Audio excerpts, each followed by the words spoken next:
Welcome to One Chosen, where we use our scriptural foundation in order to discuss certain topics as being led by the Spirit. Alright, so this video is based on two things, the scriptures and historical facts. So the main target audience of this video are people who are willing to follow the scriptures, who are willing to follow what God tells us to do. So if you're a person that's very opinionated and believe that everything they say is correct, then this video is not for you. Here at One Chosen, I don't really deal with emotions and opinions. I only deal with the evidence. So with that being made abundantly clear, I want to ask my audience a question.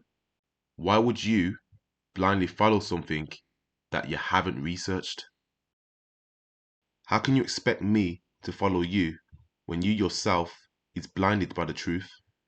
Because anytime I discuss this topic, I get the same responses from different people. I ask them, why do you celebrate birthdays?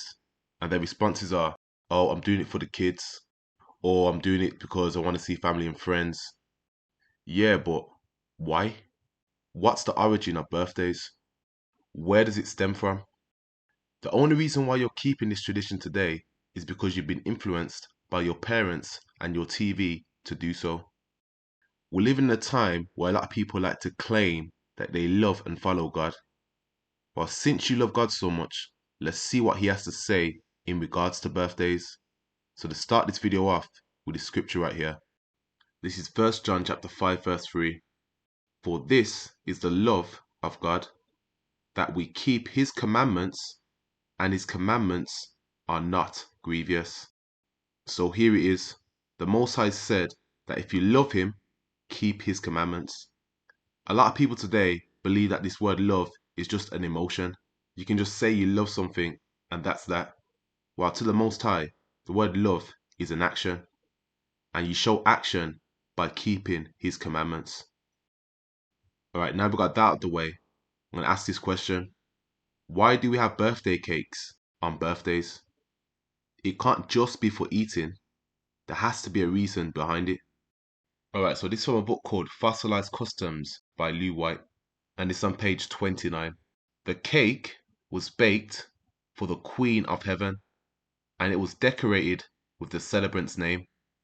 So if you knew this or not, it's saying right here that the cake was made for the Queen of Heaven. So anytime you're celebrating birthdays and a birthday cake comes out, you're making it for the Queen of Heaven. I know you thought you was doing this for your family. I know you thought you was doing this for the kids and for your friends. But this goes back to what I was saying earlier about the blind leading the blind. Doing things from tradition rather than doing it through your own research. So the question is, who is the Queen of Heaven? We can't say it's Mary, Mother of Christ, because nowhere in Scripture does it say that Mary was named the Queen of Heaven. So the Queen of Heaven was based off pagan deities. Here's one called Astarte. She's a Canaanite/Phoenician fertility goddess. She was also known as the Queen of Heaven. Here's an image of Aphrodite, a Greek fertility goddess, also known as the Queen of Heaven. So these are just your paganistic gods. But what's a pagan? Well, let's look it up. This comes from Merriam-Webster's dictionary. It says pagan, a person who worships many gods or goddesses, or the earth or nature. A person whose religion is paganism. So it's just people who believe in polytheism, people who believe in more than one god. So a couple examples, people who believe in the god of the sun, the god of harvest, the god of the underworld, the god of the sea. These people are what you call pagans because they don't believe in a single god. So now knowing that the birthday cake is made for a pagan god known as the Queen of Heaven, and like we showed earlier, if you love God, keep his commandments. If you are celebrating birthdays using birthday cakes, you're automatically breaking the first commandment because God said in his first commandment, you shall have no other gods before me. So if you choose to continue to celebrate birthdays using birthday cakes, you really need to ask yourself, do I really love God? Because to love God, I have to keep his commandments. Alright, to continue on with birthday cakes, let me ask some of you experts in the audience. Why do you blow out candles on birthdays? I know a lot of us in the audience are thinking we blow out candles to make wishes. Well, wishes unto who? We know now that birthday cakes are made for the Queen of Heaven. So who are you making wishes to? So we still remain in this book. This is on page 29. It says, the candles symbolize the sacred fire, carefully numbered for each annual cycle completed. If the celebrant can blow out all the candles, then a secret wish made to a genie or Juno, if a person is female, will be granted. So it says here, you're making wishes to a genie, but I thought you was making wishes to God. What is a genie? Let's look up the word genie and see what it means. Alright, this is from Oxford Learner's Dictionary. It says, genie, in Arabian stories, a spirit with magic powers, especially one that lives in a bottle or a lamp. So what are you actually doing when you're blowing out candles on birthdays? You are conjuring this spirit known as a genie. And what does God say about conjuring spirits? Leviticus chapter 20 verse 6, and the soul that turneth after such as have familiar spirits and after wizards to go whoring after them, I will even set my face against that soul and will cut him off from among his people. So any form of necromancy or evoking spirits, genies, the Most High is against. And you're doing this by blowing out them candles. And to be honest, the only spirit you should be evoking is the Most High. And he didn't say do this through wishing. He said do this by praying. And that's another thing. How come the only time certain people want to speak to the Most High is when they're making a so-called wish on their birthday? It just makes no sense. And don't think that quote flew over my head. It says that a secret wish was made to a genie or to Juno if a person is a female. So who's Juno?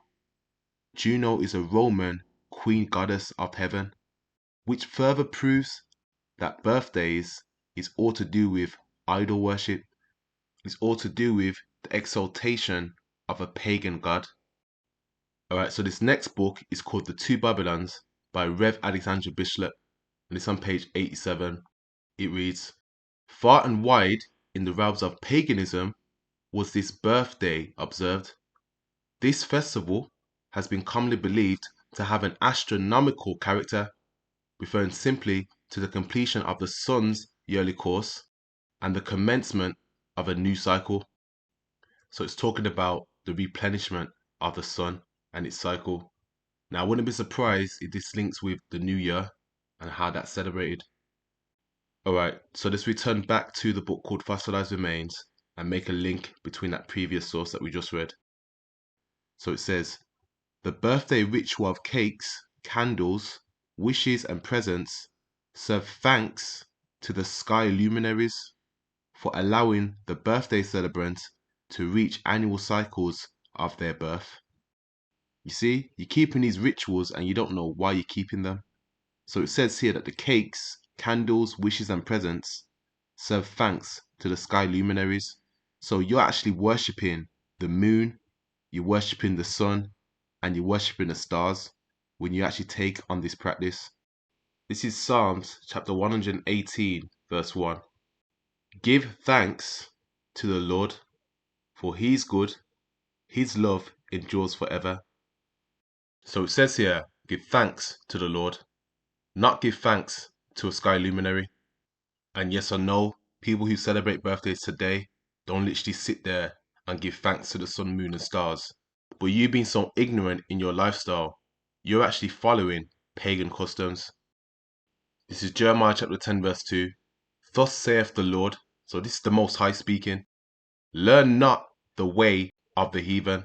So don't learn the way of paganism. Don't follow these pagans by keeping birthdays. And be not dismayed at the signs of heaven. So don't be dismayed by the sky luminaries. For the heathen are dismayed at them. For the customs of the people are vain. meaning their customs are for nothing. You waiting for an annual cycle, praising the sun for reaching a new year, shows that you're in total opposition to what the Most High said. Give thanks to the Lord.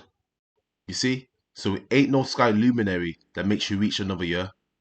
It's actually the Most High.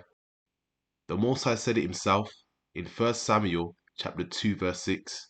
The Lord killeth and maketh alive. He bringeth down to the grave and bringeth up. So it's not the sky luminaries doing this. It's the Most High.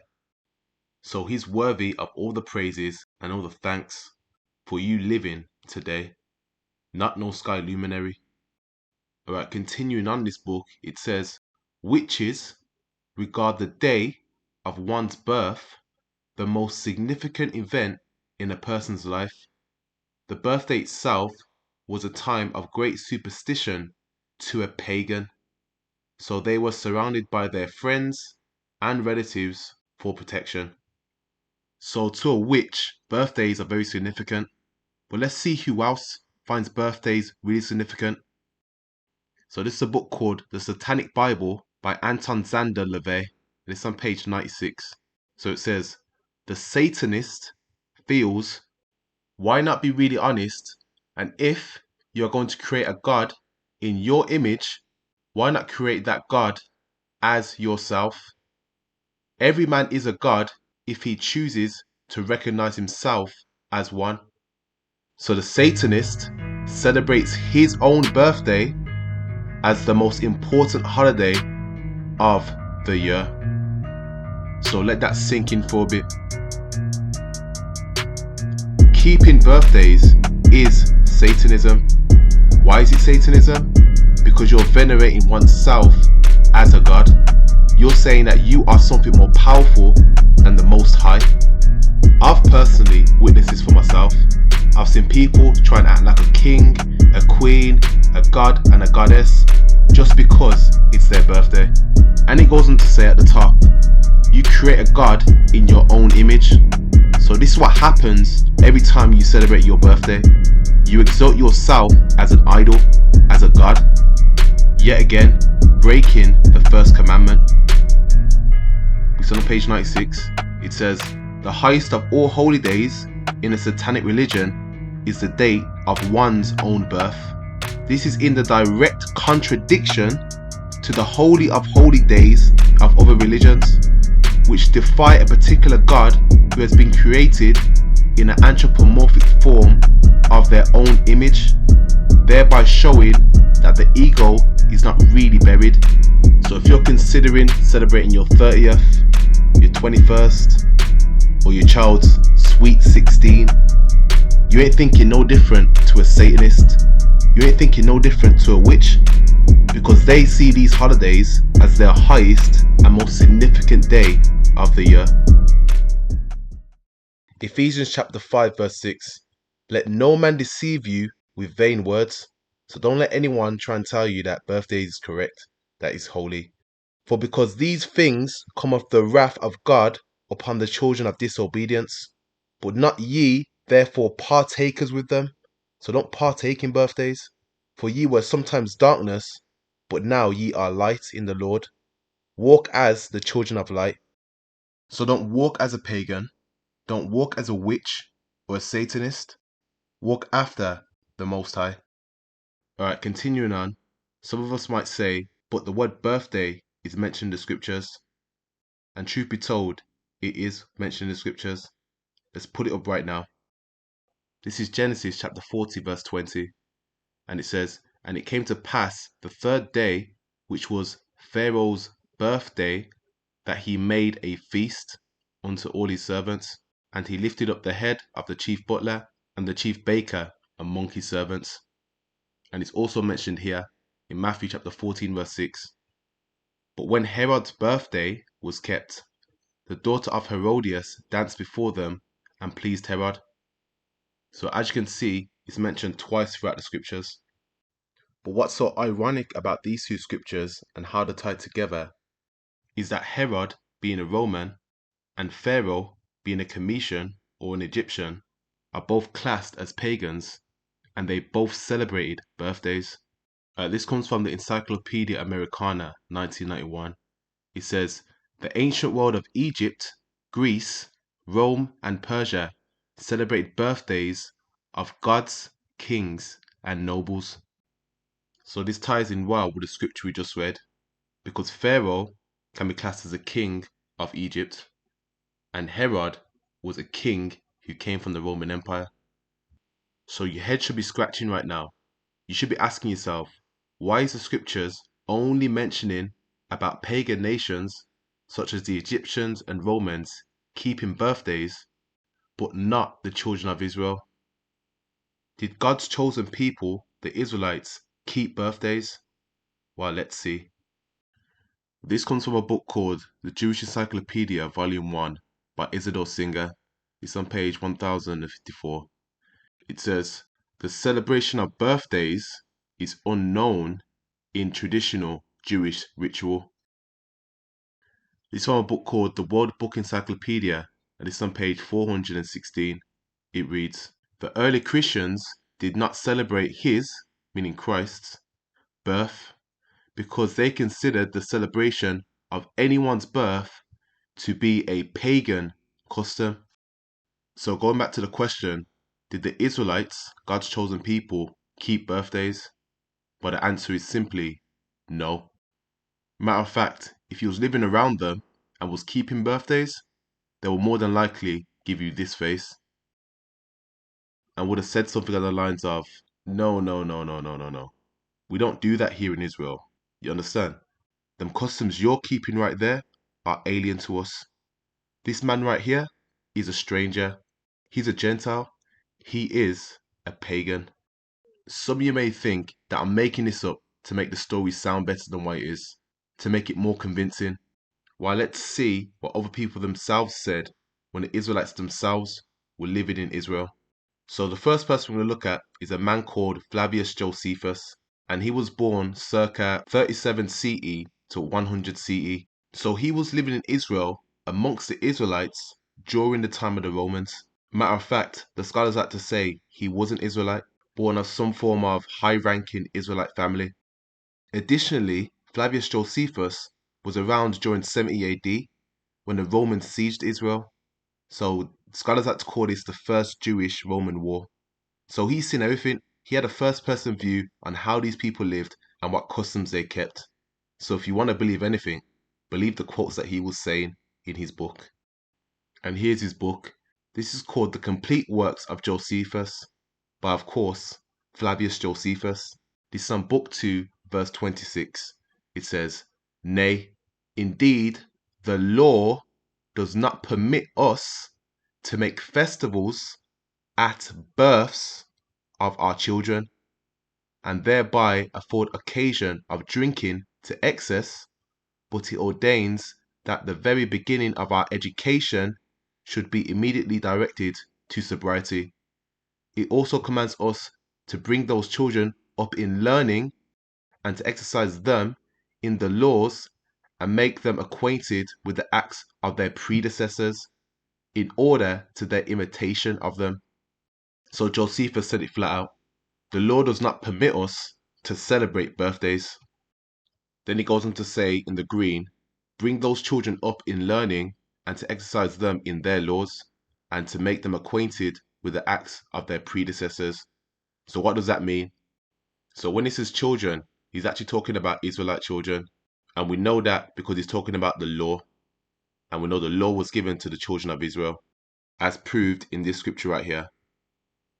So basically what he's saying is, our children must be taught in the customs and the laws which their forefathers and foremothers followed, which was not celebrating birthdays. Now I know the law doesn't say explicitly, do not celebrate birthdays. But if you understand the scriptures and live after the spirit, you would understand it does.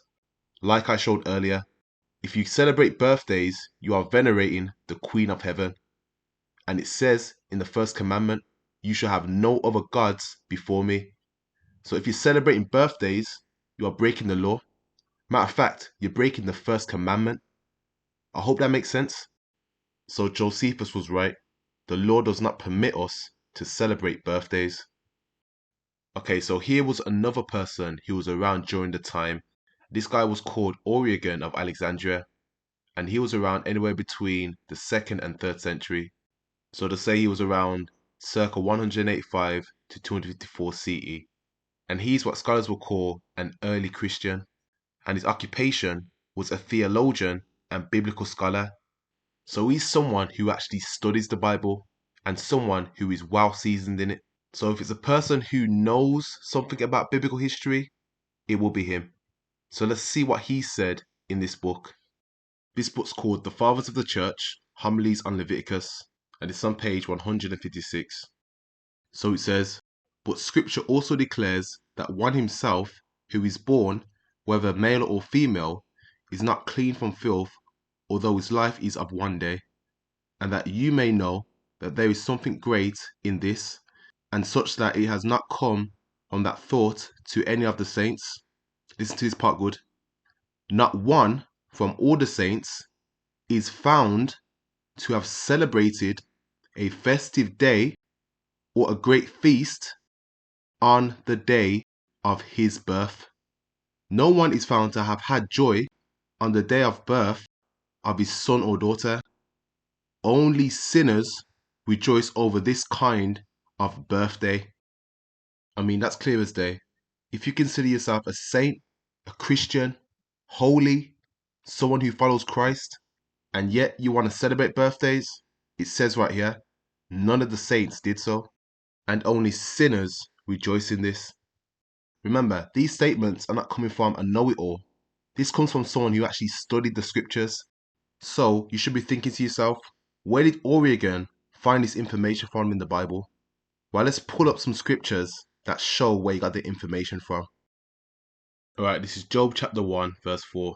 It says, and his sons went and feasted in their houses, every one his day, and sent and called for their 3 sisters to eat and drink with them.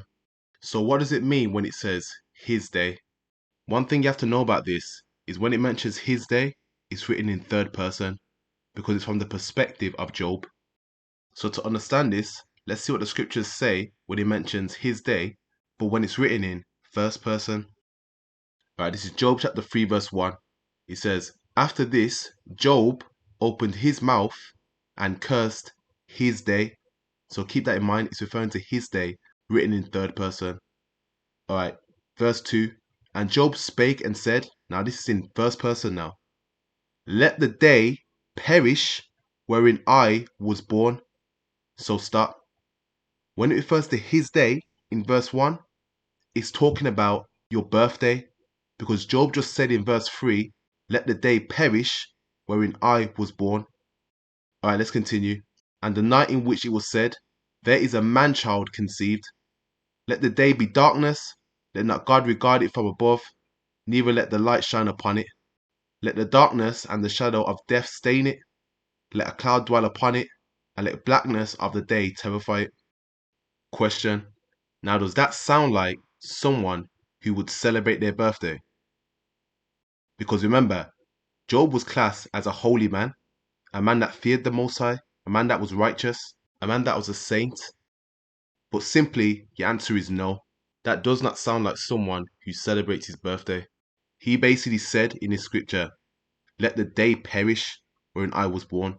So going back to where Origen got his information from in the scriptures, he must have read Job chapter 3. Now what we're going to do is we're going to look at the consequences of celebrating birthdays, because there's a reason why Job said, curse the day in which I was born. Because now we know that his day means the day that you was born, which means your birthday. So let's go back to Job chapter 1 and pick up on verse 5. So this is verse 5. And it was so, when the days of their feasting were gone about, that Job sent and sanctified them, and rose up early in the morning, and offered burnt offerings according to the number of them all. For Job said, it may be that my sons have sinned, and cursed God in their hearts. Thus did Job continually. So what was going on here? Job's sons and daughters were doing what the average person does today, feast and drink on their birthday. but it said Job had to sanctify them. And it said they sinned, they sinned, they sinned for doing this. I had to make that really clear because a lot of people will try and talk around this and act like that word sinned weren't there. So it is a sin to celebrate your birthday. Why are you going to act like the scriptures didn't just say that? It's right there in the text. My sons have sinned. And all sin means is transgression of the law. Just like we showed earlier what Flavius Josephus said, nay, indeed, the law does not permit us to make festivals at births of our children. So even Flavius Josephus read Job chapter 1. So he weren't just quoting out of thin air. He actually read the scriptures and understood we should not celebrate birthdays. Furthermore, it says in the yellow at the bottom, and curse God in their hearts. So anytime you're keeping birthdays, you're technically cursing God in your hearts. How? Because like I showed earlier, you are exalting yourself as a God, which totally goes against the Most High's own mission statement, having no other gods before him. Alright, so now that's out the way, let's get to these consequences and let's get to the reason why Job said, cursed be the day I was born. This is Job chapter 1 verse 6. Now there was a day when the sons of God came to present themselves before the Lord, and Satan came also among them. And the Lord said unto Satan, whence comest thou? Then Satan answered the Lord and said, from going to and fro in the earth, and from walking up and down in it. So with this scripture alone, it shows that the Most High has more power than Satan, simply because Satan answers to the Most High. The Most High basically commanded Satan to speak, and Satan did so. Verse 8, and the Lord said unto Satan, hast thou considered my servant Job, that there is none like him in the earth, a perfect, a perfect and upright man? So people today like to say you can't be perfect, but according to the Most High, you can be perfect. Let's read on. One that feareth God, so that's what makes you perfect, when you fear the Most High. And how do you fear the Most High to be perfect? By simply keeping his law, statutes, and commandments, as proved right here. Verse 9, and Satan answered the Lord and said, does Job fear God for naught? Meaning, does he fear God for nothing? Verse 10, hast thou made a hedge about him, and about his house, and about all that he hath on every side, and have blessed the works of his hands, and his substance is increasing the land? So this scripture right here is showing you that the Most High protected Job, because simply he blessed him and made a hedge around him. So for those listening, this is technically a life lesson. No evil can touch you without the Most High giving its approval. Keep that in mind for life, and keep that in mind for the next couple of verses, because it's going to prove something in regards to birthdays. Alright, continuing on in verse 11. But put forth thine hand now, and touch all that he hath, and he will curse thee to thy face.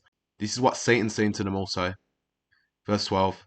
And the Lord said unto Satan, behold, all that he hath is in thy power, only upon himself put not forth thine hand.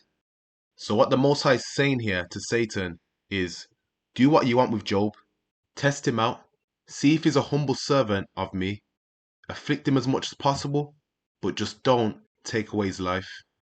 So what does Satan do? He goes off and does exactly what the Most High commanded him to do. So now we have the foundation before we pull the last verse. We found out that Job's sons sinned for celebrating their birthdays, and we found out the Most High gave the power to Satan to afflict Job. Now we have that understanding, let's see the consequence. So this is Job chapter 1 verse 18.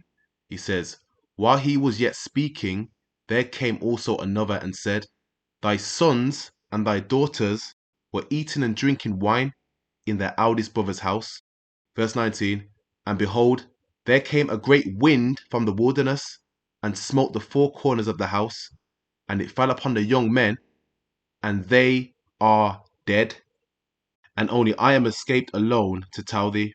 Then Job arose and rent his mantle and shaved his head and fell upon the ground and worshipped. So it was Satan. Satan was the one who caused that great wind to fall upon Job's sons.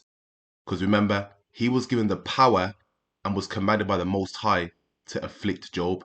So he afflicted him by taking away his sons. I have a question. So if you think that birthdays is okay to celebrate, and we know that Job's sons sinned and was commanded by God to be killed for celebrating their birthdays, does that sound like the Most High approves of you doing the same? So what did we learn today? We learned that birthdays is a pagan custom, and put in simple terms, it's not of the Most High. It was found that its origin stemmed from heathen nations who not only used it to venerate their gods, but used it to venerate themselves. This makes it a direct violation of the first commandment. Furthermore, we showed evidence of so-called early Christians who were actually on the earth living amongst God's chosen people, the Israelites, and they stated in their own writings that the Israelites did not keep this custom, which only adds more weight to conclude that birthdays is not of God. People today blindly partake in this practice without firstly doing the diligent research to understand what they're following, secondly, not knowing that they're sinning against the Most High, and lastly, not knowing about the judgment that may come to pass, just like what happened to Job's sons. So going back to the abstract of the lesson, are birthdays permissible for us to keep if we love and follow God, while yet